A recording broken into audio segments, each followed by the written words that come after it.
Aplicaciones de funciones lógicas básicas. En este momento estamos listos para iniciar nuestra primer práctica referente a las funciones lógicas básicas. Es importante hacer mencionar que en el caso de los sistemas europeos, como se mencionó anteriormente, las tensiones eléctricas son tensiones bajas precisamente para evitar riesgos, para evitar peligros, ¿verdad?, a la persona que esté llevando a cabo las prácticas. Y ese es nuestro caso. En este momento contamos con nuestra fuente de alimentación de 24 volts y contamos con módulos eléctricos diversos que hemos visto en la parte anterior. Vamos a comenzar nuestra práctica con la primera función, que es la función identidad. Nosotros hemos visto que esta función identidad consta de un contacto, digamos normalmente abierto, de un botón, y como carga podríamos utilizar ya sea una lámpara. De hecho aquí tenemos un módulo de 8 lámparas, y también lo podemos hacer por medio de un pequeño zumbador. Esto va a depender propiamente de lo que ustedes requieran. En nuestro caso vamos a utilizar lámparas. Por lo tanto, es muy importante que consideren que la fuente de alimentación siempre debe estar apagada cuando realizamos las conexiones, por seguridad tanto nuestra como del equipo. Ok, comenzaremos entonces. Nuestro circuito, que hemos analizado anteriormente, comienza con energía de 24 volts. El color rojo en este caso simboliza esa polaridad. Nos vamos hacia este módulo. Quisiera comentarles algo acerca de este módulo. De hecho, todos los módulos tienen en la parte superior un bus de color rojo, el cual nos indica que es la conexión de la fuente positiva, o los más 24 volts. De igual forma tenemos en la parte inferior, o en algunos casos en la parte media, un bus azul que indica la conexión de referencia. Y esto, según el código de colores, pues lo aplicamos al conector azul de nuestra fuente. En este momento ya tenemos lista la conexión de la fuente, y entonces comenzaremos por hacer pequeños puentes con el fin de que este módulo de botones que tengo inmediatamente a la derecha también tenga energía disponible. Lo mismo con el bus azul. Ahora bien, ya que tenemos esta conexión completa, nos vamos a lo que es propiamente el conexionado de los contactos. Los contactos en este caso pertenecen a botones, 3 botones. Los 2 primeros son pulsadores, el último es un botón con enclavamiento mecánico. Cada botón cuenta con 4 contactos, 2 normalmente abiertos y 2 normalmente cerrados.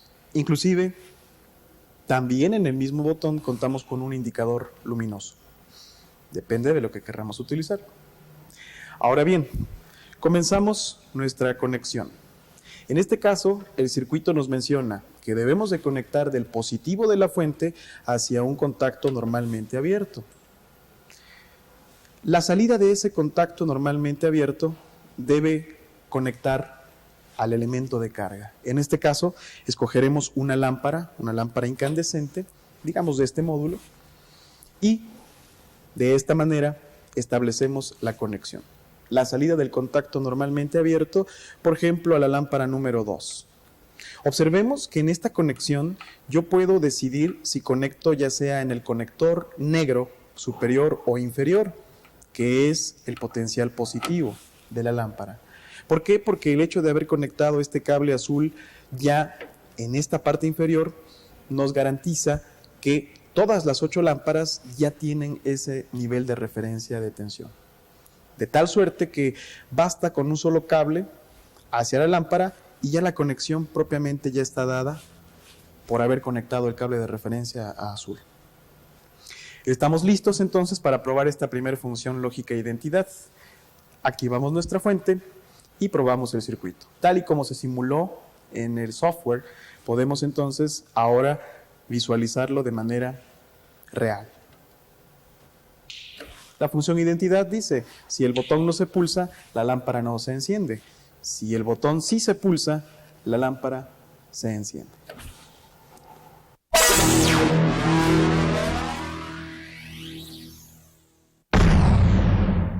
Ahora comprobaremos la función negación. En la sesión anterior vimos la función negación y veíamos la diferencia con la identidad. La única diferencia es que ahora el contacto utilizado es un normalmente cerrado. En este caso tenemos ya lista nuestra conexión de alimentación y ahora procedemos a la conexión. Conectamos de positivo, como lo marca el circuito, a un contacto normalmente cerrado. Aquí lo tenemos. Estoy utilizando en este momento ya un segundo botón. Bien podría haber sido el primero o el tercero, pero vamos, utilizo el segundo botón. La salida de este contacto normalmente cerrado lo vamos a aplicar nuevamente a la lámpara. De tal suerte que en este momento estamos listos para comprobar el funcionamiento de manera práctica. Encendemos nuestra fuente y observamos en este momento el encendido de la lámpara. Significa la función negación. Mientras el botón no se pulse, la lámpara está encendida. Al momento de pulsar el botón, la lámpara se apaga. La función negación entonces es propiamente una función que nos invierte la señal de entrada. Lo que vamos a obtener a la salida es lo contrario de lo que tenemos en la entrada.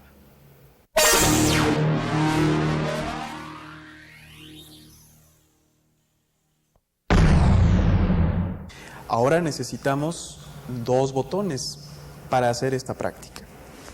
La función conjunción se caracteriza por tener dos botones conectados eléctricamente en serie. Lo vamos a hacer a continuación.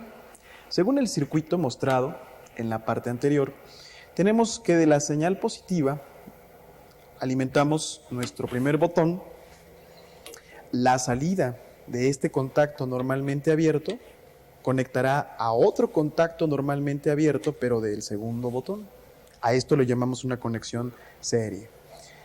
De tal suerte que la señal de salida la vamos a aplicar, por ejemplo, a nuestra lámpara 3. De esta forma, hemos establecido una función lógica AND. Si activamos nuestra fuente, vamos a observar que la lámpara solamente va a encender cuando se pulsen ambos botones. Pulsando uno o bien únicamente el otro, la activación de la lámpara no se lleva a cabo. Únicamente pulsando ambos botones vamos a tener la activación de la lámpara. De ahí el nombre de conjunción. Requiero señal del botón 1 y de la señal del botón 2.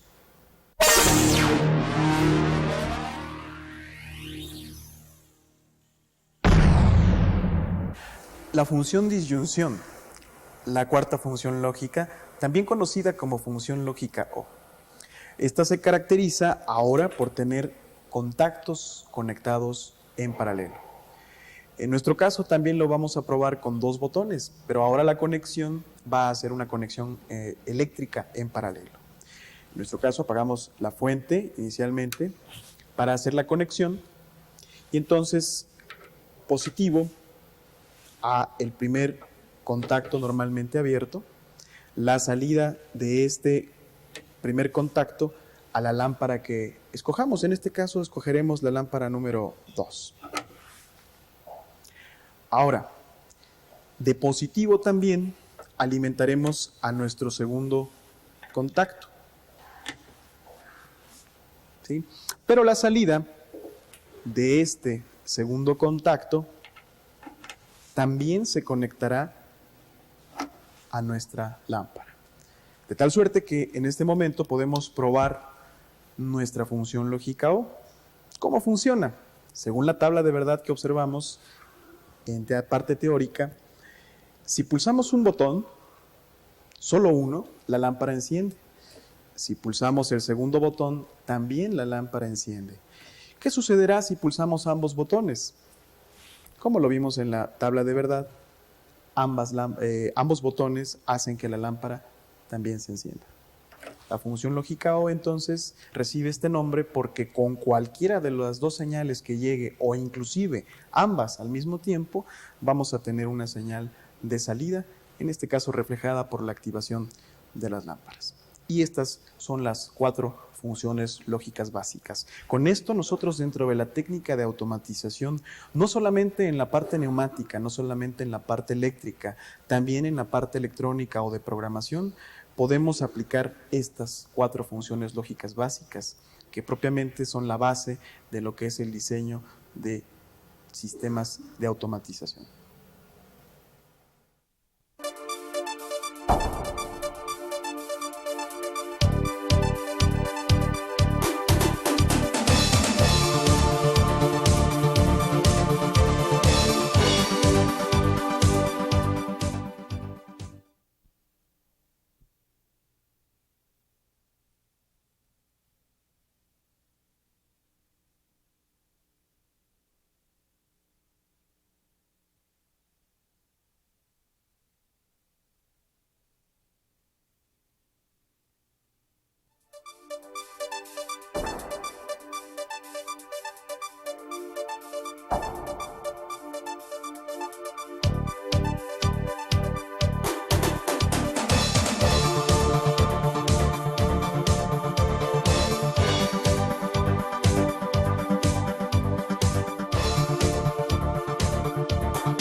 El desarrollo de la neumática, así como de las electroválvulas, ha sido bastante rápido y existe una gran cantidad de válvulas, así como tipos, tamaños, modelos para aplicaciones específicas.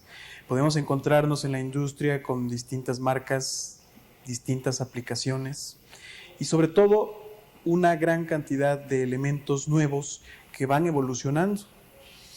Tal es el caso de las electroválvulas, por ejemplo, válvulas MIDI, válvulas compactas, que están diseñadas para montarse, por ejemplo, en bases, en manifolds. Cuentan ya con una solenoide integrada, muy fáciles de manipular, un gran desempeño, ¿verdad? Y el funcionamiento bastante confiable. Existen obviamente también válvulas de una gran cantidad de formas, inclusive modelos y aplicaciones, como por ejemplo este conjunto de válvulas que se conocen como válvulas compactas. Una de las grandes bondades de estas electroválvulas es que pueden diseñarse en tamaños muy pequeños, ¿sí? Lo que es propiamente el espesor de cada válvula de alrededor medio centímetro, y esto, ¿verdad?, no reduce la capacidad en cuanto al caudal que pueden suministrar. Además, también se pueden montar en baterías, como en este caso, y se pueden manejar también específicamente para algunos tipos de protocolos de comunicación, sobre todo cuando trabajamos con sistemas controlados por PLCs, en donde tenemos redes, podemos entonces habilitar una etapa específica para un protocolo. Las vamos a ver, por ejemplo, con protocolos ASI, ya sea con protocolo Profibus o inclusive DeviceNet, que son sistemas bastante empleados en la industria. Válvulas para mayores caudales, sobre todo para la industria automotriz, tenemos válvulas Maxi, que son válvulas más grandes. Podemos ver, por ejemplo, algunas características, sobre todo la facilidad y la flexibilidad que tenemos al momento de conectarlas. Este tipo de electroválvulas se aplican en las terminales conocidas como terminales tipo 03. En la tipo 03 nosotros tenemos tanto la posibilidad de conectar válvulas MIDI, como las que les mostré en un principio, como las Maxi. Esta es una terminal tipo 03. La tendencia que está teniendo, digamos, la electroneumática, trabajando en conjunto con PLCs, controles lógicos programables. Esto lo vamos a ver en un siguiente módulo, en el módulo 3 precisamente. Y así como tenemos terminales tipo 03, por ahí tenemos también terminales tipo 02, que propiamente ya su uso es menor, pero una de las cosas que sí podemos destacar es la gran robustez que tiene la terminal, y sobre todo también las válvulas que son conocidas como tipo tigre. Los accionamientos manuales aquí pues son propiamente estos elementos que vemos, muy fáciles de activar. De hecho, todas las electroválvulas que hemos visto hasta ahorita tienen manera de activarse de manera manual, ¿sí? Finalmente, opciones compactas como esta para redes exclusivas como es la red ASI. O sea, existe ya la opción de trabajar neumática, electroneumática, de una manera simple, sencilla y sobre todo enfocada a protocolos abiertos como es el ASI.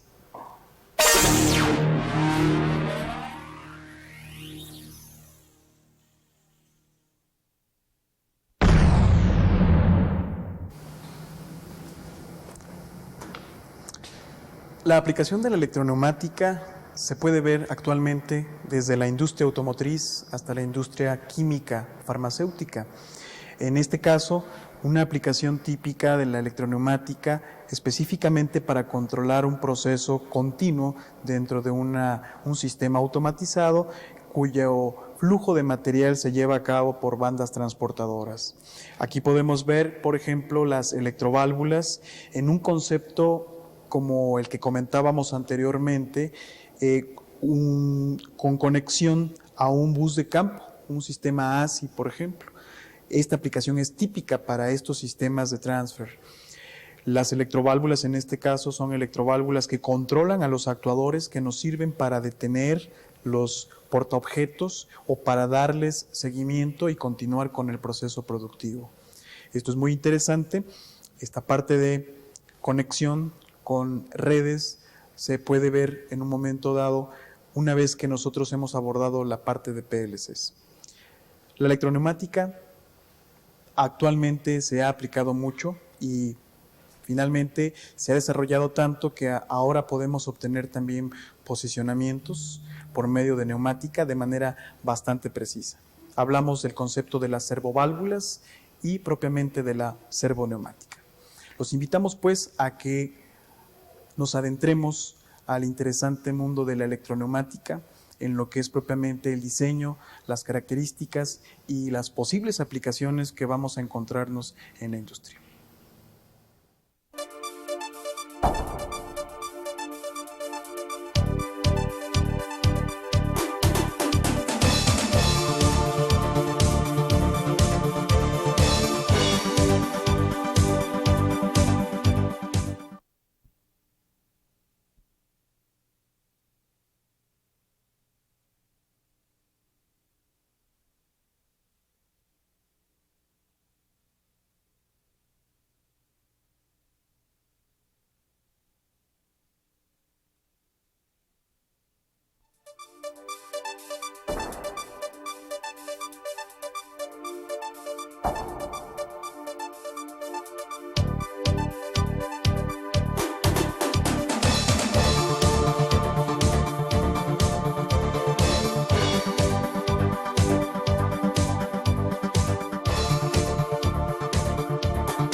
Vamos a ver la solución propuesta por un servidor, que no es la única, pero que nos serviría como una referencia para analizar posteriormente el circuito, propiamente el funcionamiento del circuito electroneumático completo.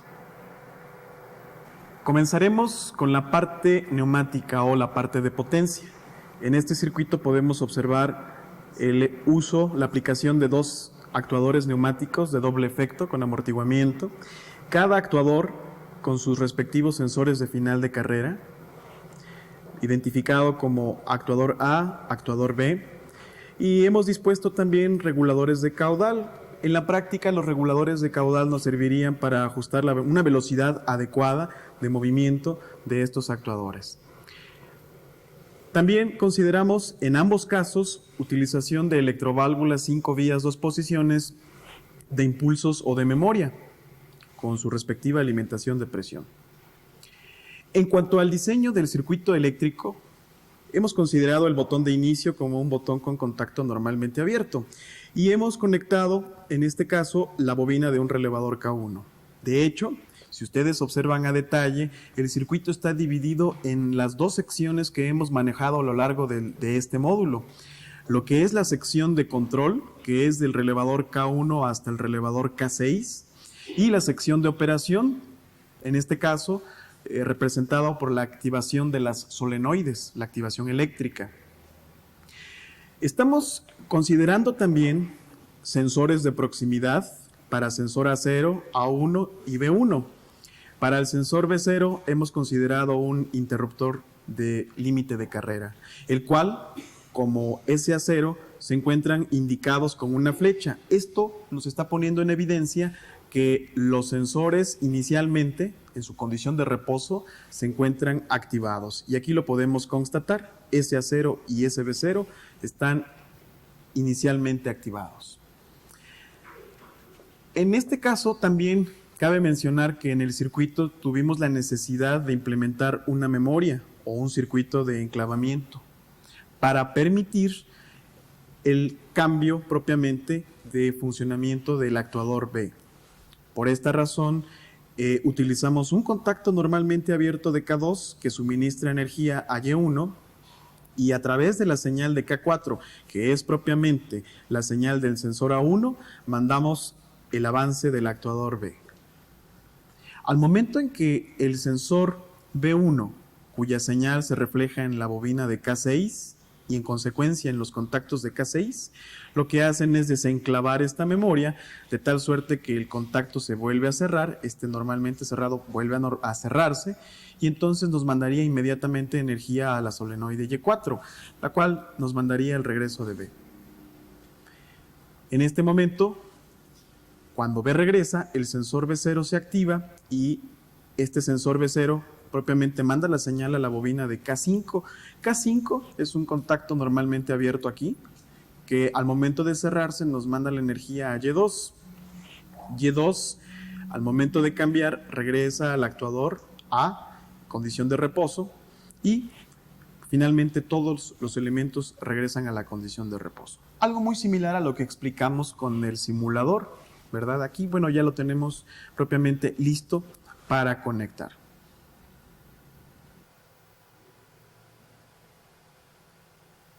A continuación, observaremos la solución práctica para el circuito propuesto en el diagrama esquemático anterior.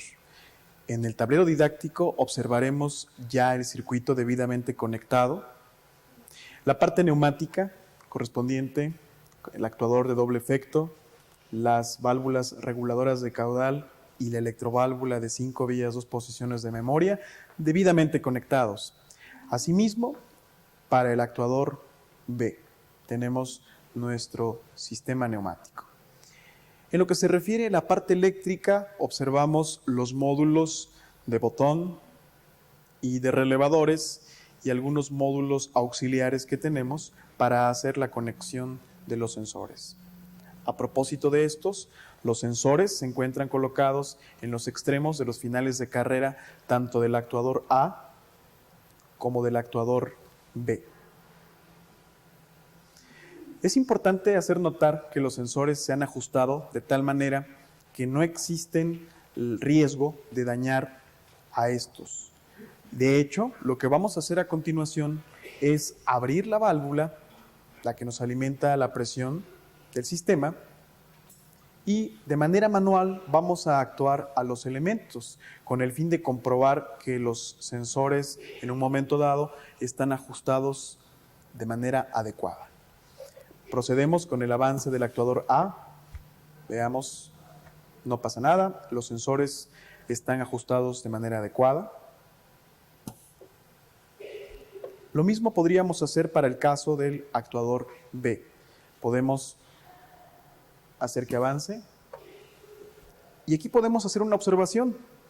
Dado que el sensor SB1 es un sensor del tipo óptico, no necesariamente tiene que estar muy cerca del vástago. En este caso observamos una distancia de aproximadamente unos 4 o 5 centímetros, suficiente para que este sensor pueda detectar de manera adecuada. Al mandar el retroceso, el rodillo se activa también de manera adecuada, de manera segura. Lo que vamos a hacer a continuación es activar nuestra fuente, encender la fuente con el fin de suministrar la energía eléctrica a este mando. Y lo que observamos inicialmente es la activación de las bobinas de los relevadores K3 y K5. Esto debido a que los sensores SA0 y SB0 como lo representábamos en nuestro diagrama esquemático, inicialmente se encuentran activados. Esa es la razón por la cual estas bobinas están activadas. De momento podemos decir el sistema está listo para poder iniciar. Al pulsar el botón de marcha o de inicio, vamos a provocar el inicio de la secuencia propiamente. Esta comenzará con el avance de A, después el avance de B, después el retorno de B y finalmente el retorno de A. Veamos.